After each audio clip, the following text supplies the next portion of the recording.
இது மகிமை நேரம். கர்த்தராகிய இயேசு கிறிஸ்துவின் நாமத்தினாலே மகிமை நேரம் நிகழ்ச்சியின் மூலமாக மறுபடியும் உங்கள் யாவரையும் சந்திப்பதிலே நான் மகிழ்ச்சி அடைகிறேன். இந்த நாட்களிலும் மீகா 7ஆம் அதிகாரம் 15ஆம் வசனத்திலே கர்த்தர் வாக்கு கொடுத்தபடி இஸ்ரவேல் ஜனங்கள் எகிப்திலிருந்து புறப்படும் போது இஸ்ரவேல் ஜனங்கள் கண்ட அதிசயங்களை நம்முடைய வாழ்க்கையிலும் கர்த்தர் நிறைவேற்றி தர சித்தமாக இருக்கிறார் என்ற அடிப்படையிலே நாம் கர்த்தர் இஸ்ரவேல் மக்களுக்கு செய்த ஒவ்வொரு அதிசயங்களை ஒவ்வொரு நாளாக நாம் தியானித்து கொண்டிருக்கிறோம். இந்த நாளிலும் கர்த்தர் இஸ்ரவேல் மக்களுக்கு செய்த அதிசயமாக நாம் ஒரு அதிசயத்தை நாம் பார்க்க போகிறோம். அதுக்கு ஆதாரமாக எடுத்துக்கொண்ட வேத வசனம் யாத்திராகமம் புஸ்தகம் 12ஆம் அதிகாரம் 37ஆம் வசனம் 38ஆம் வசனம். இஸ்ரவேல் புத்திரர் ராமசேசை விட்டு கால்நடையாய் பிரயாணம் பண்ணி சுக்கோத்துக்கு போனார்கள். அவர்கள் பிள்ளைகள் தவிர 6 லட்சம் புருஷராய் இருந்தார்கள். அவர்களோடு கூட பல ஜாதியான ஜனங்கள் அநேகர் போனதும் அன்றி மிகுதியான ஆடு மாடுகள் முதலான மிருக ஜீவன்களும் போயிற்று என்று வாசிக்கிறோம். இஸ்ரவேல் ஜனங்கள் எகிப்திலிருந்து புறப்படும் போது மக்கள் மற்றும் மிருக ஜீவன்கள் என மிகப்பெரிய கூட்டமாக செல்கிறார்கள். அதிலே புருஷர்கள் மட்டும் 6 லட்சம் பேராய் இருந்தார்கள் என்று வேதத்திலே பார்க்கிறோம். கர்த்தர் இஸ்ரவேலரின் அடிமைத்தனத்திலிருந்து மீட்டு கானானுக்கு அழைத்து செல்லும்போது பல அற்புதங்களையும் அடையாளங்களையும் செய்தார். இஸ்ரவேல் மக்களுக்கும் எகிப்தியருக்கும் வித்தியாசத்தை உண்டு பண்ணினார். எகிப்தியரின் மிருக ஜீவன்களுக்கும் இஸ்ரவேலின் மிருக ஜீவன்களுக்கும் வித்தியாசத்தை உண்டு பண்ணினார். இவ்வளவு திரளான கூட்டமாக இஸ்ரவேல் மக்கள் போவதற்கான காரணம் என்ன என்று நாம் பார்த்தோமானால் யாத்திராகமம் 8ஆம் அதிகாரம் 1ஆம் வசனத்திலே நாம் வாசித்தோமானால் எனக்கு ஆராதனை செய்ய என் ஜனங்களை அனுப்பிவிடு என்று சொன்னார். மோசேயிடம் கர்த்தர் சொல்கிறார், நீ பார்வோனிடம் சென்று எனக்கு ஆராதனை செய்ய என் ஜனங்களை அனுப்பிவிடு என்று சொல்கிறார். மோசே அதை பார்வோனிடம் சொல்கிறார். ஆனால் பார்வோன் மக்களை அனுப்ப மாட்டேன் என்று சொல்கிறார். ஏன் கர்த்தர் மோசேயிடம் ஆராதனை செய்ய அனுப்ப வேண்டும் என்று கேட்க சொன்னார் என்றால், ஆராதனை செய்ய எவையெல்லாம் தேவை என்று பார்த்தால் மக்கள் அனைவரும் கர்த்தருக்கு ஆராதனை செய்ய வேண்டும். ஆராதனை செய்ய அனைத்து மக்களும் செல்ல வேண்டும். மேலும் அனைத்து மிருக ஜீவன்களும் செல்ல வேண்டும். அதனால்தான் கர்த்தர் ஆராதனை செய்ய அனுப்புங்கள் என்று சொல்கிறார். கர்த்தருடைய விருப்பம் என்னவென்றால் இஸ்ரவேல் மக்கள் அனைவரும் எகிப்திலிருந்து புறப்பட வேண்டும். அதே போல் அவருடைய மிருக ஜீவன்கள் ஒன்றும் பாதிப்பில்லாமல் எகிப்தை விட்டு கிளம்ப வேண்டும் என நினைக்கிறார். ஆனால் பார்வோன் இஸ்ரவேல் ஜனங்களை விடாமல் தடுக்கும்போது என்ன நடக்கிறது என்றால் கர்த்தர் ஒரு அற்புதத்தை செய்கிறார். யாத்திராகமம் 9ஆம் அதிகாரம் 6ஆம் வசனத்திலே நாம் வாசித்தோமானால் மறுநாளிலே கர்த்தர் அந்த காரியத்தை செய்தார். எகிப்தியருடைய மிருக ஜீவன்கள் எல்லாம் செத்து போயிற்று. இஸ்ரவேல் புத்திரரின் மிருக ஜீவன்களில் ஒன்றாகிலும் சாகவில்லை என்று பார்க்கிறோம். கர்த்தர் கொடுத்த ஆசீர்வாதத்தை தடுக்க நினைத்த எகிப்தியருடைய மிருக ஜீவன்கள் எல்லாம் அழிந்து போகும்படியாக கர்த்தர் ஒரு வாதையை அனுப்புகிறார். இஸ்ரவேல் மக்கள் கர்த்தருடைய ஆசீர்வாதத்தை பெற்றுக்கொள்ளும்படியாக இஸ்ரவேல் மக்களின் எந்த ஒரு மிருக ஜீவன்களும் சாகாமல் கர்த்தர் பார்த்து கொண்டார். கர்த்தர் மிகப்பெரிய ஒரு வித்தியாசத்தை ஏற்படுத்தினார் என்று பார்க்கிறோம். மேலும் இன்னொரு வாதையையும் எகிப்தியருக்கு கர்த்தர் அனுப்புகிறார். கர்த்தர் சங்கார தூதனை எகிப்திலே அனுப்புகிறார். எகிப்தியரின் மிருக ஜீவன்கள் மற்றும் மக்களின் தலைச்சன் பிள்ளைகள் அனைவரையும் சங்காரம் பண்ணும்படியாக அந்த தூதனுக்கு கட்டளையிடப்பட்டிருக்கிறது. கர்த்தர் இந்த இடத்திலும் இஸ்ரவேல் மக்களுக்கும் எகிப்தியருக்கும் வித்தியாசத்தை உண்டு பண்ணுகிறார்.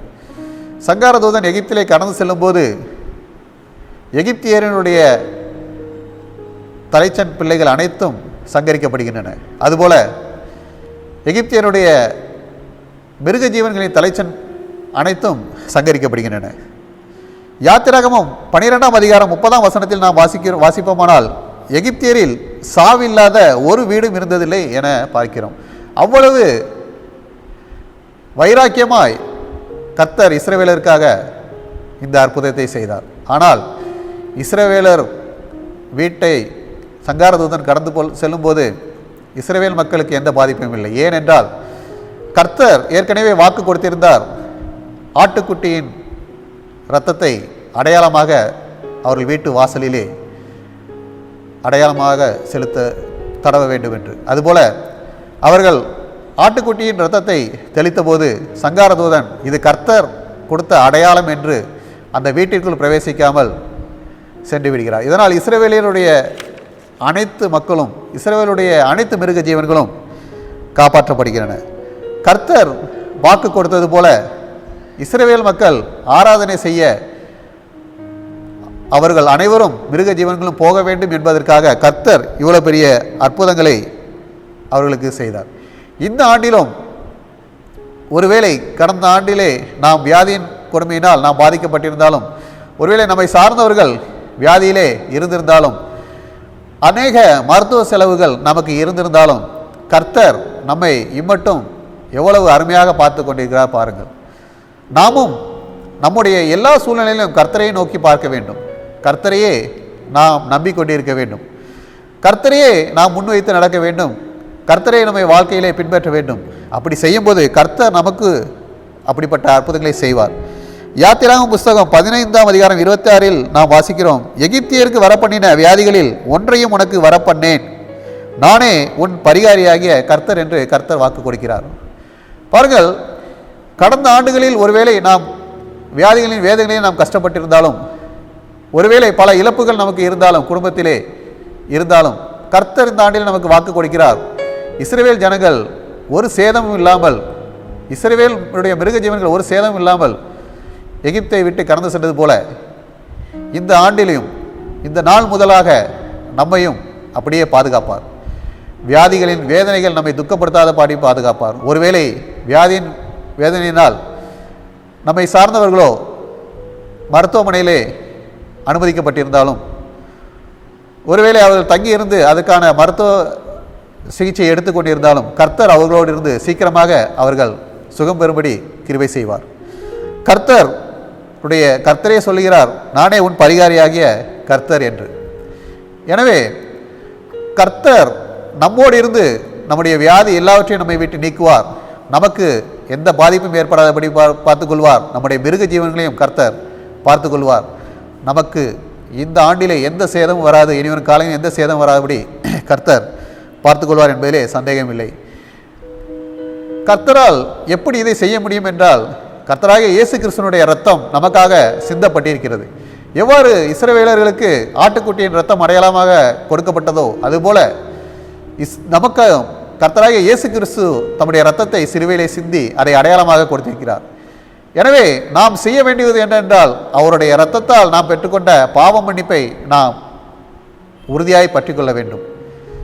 மறுபடியும் பாவத்திலே சென்று விடாதபடி உறுதியாய் அவர்களே தரித்திருக்கும் போது கர்த்தர் நிச்சயமாய் எந்த பாதிப்பும் இல்லாமல் நம்மை இனிவரும் நாட்களிலே நம்மை பாதுகாத்து நம்மையும் நம்மை சார்ந்தவர்களையும் நம்மளுடைய மிருக ஜீவன்கள் மற்றும் நம்மளுடைய எல்லாவற்றையும் வேலையடித்து பாதுகாத்துக் கொள்வார். நமக்கு எந்த சேதம் வராமல் காத்துக்கொள்வார். கர்த்ததாமே அப்படிப்பட்ட அதிசயத்தை செய்து நம்மை மகிழ செய்வாராக. ஆமீன்.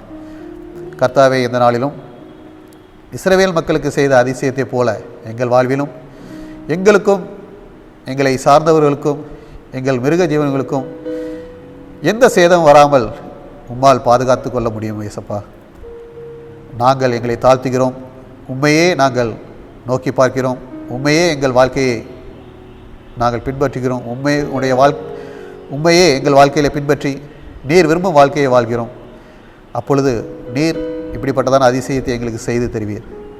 அப்படிப்பட்டதான அதிசயத்தை நாங்கள் ஒவ்வொருவரும் பெற்றுக்கொள்ளும்படியாக கிருபை செய்ய வேண்டுமாய் இயேசு கிறிஸ்துவின் மூலம் ஜெபிக்கிறோம் நல்ல பிதாவே. ஆமென்.